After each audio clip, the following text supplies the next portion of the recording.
Yung mga matik, marami na akong kinayas na kawayan. Nakabundle na yan mga matik. Kasi ito mga matik, malalaki. Ito mga matik, tali-tali na siya. Ang sukat nito 5 feet. 10 piraso. 1, 2, 3, 4, 5, 6, 7, 8, 9 mga kamatik. Yung isa ginawa ko na. Ayan mga kamatik, 9 na lang.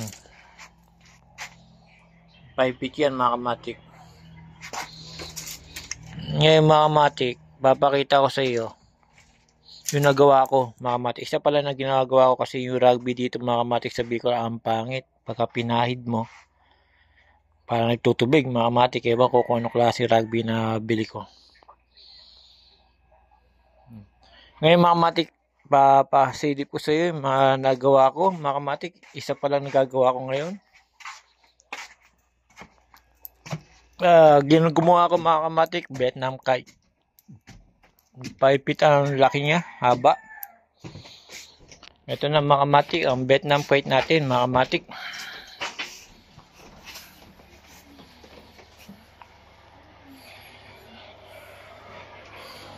Yan mga kamatik, napakaganda mga kamatik ang ating Vietnam kite.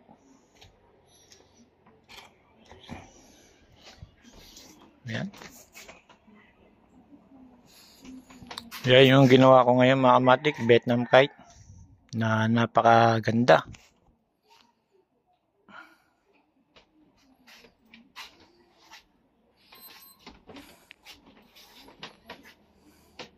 Dito pa rin mga kamatik, kung mapapansin nyo, medyo mayroon siyang butas mga kamatik.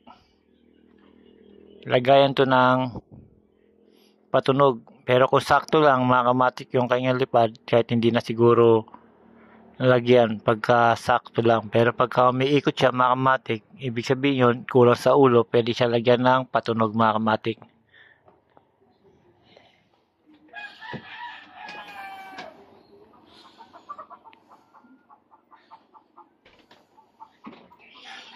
Kaya mga kamatik, medyo ilang oras kung ginawa ng mga kamatik, dalawa kasi ang pang talaga nakakuha ko rugby.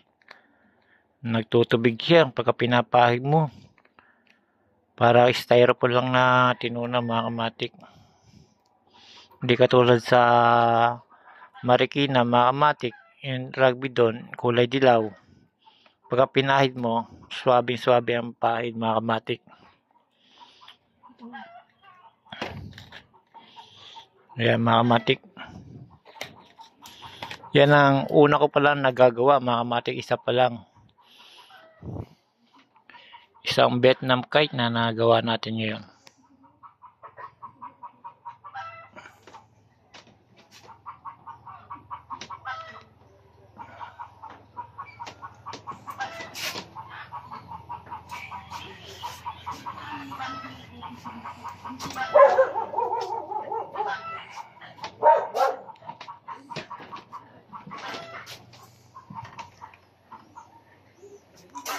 Yung mga kamatik, sinare ko lang mga kamatik yung ginawa ko ngayon dito sa Bicol na Vietnam kite mga kamatik. Hindi pa natin masusubukan yan pagka may nahangin, pero pagka malakas na hangin na mga kamatik, susubukan na natin yan para mapalipad na. Ito mga kamatik, ginagawa ko to mga kamatik, pambenta. 10 yung gagawin kong ganyan, pero iba-iba yung mga puwitan mga kamatik.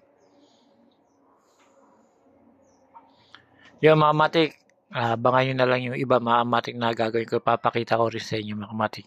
Hanggang dito na lang si Duo Kamatik. Salamat.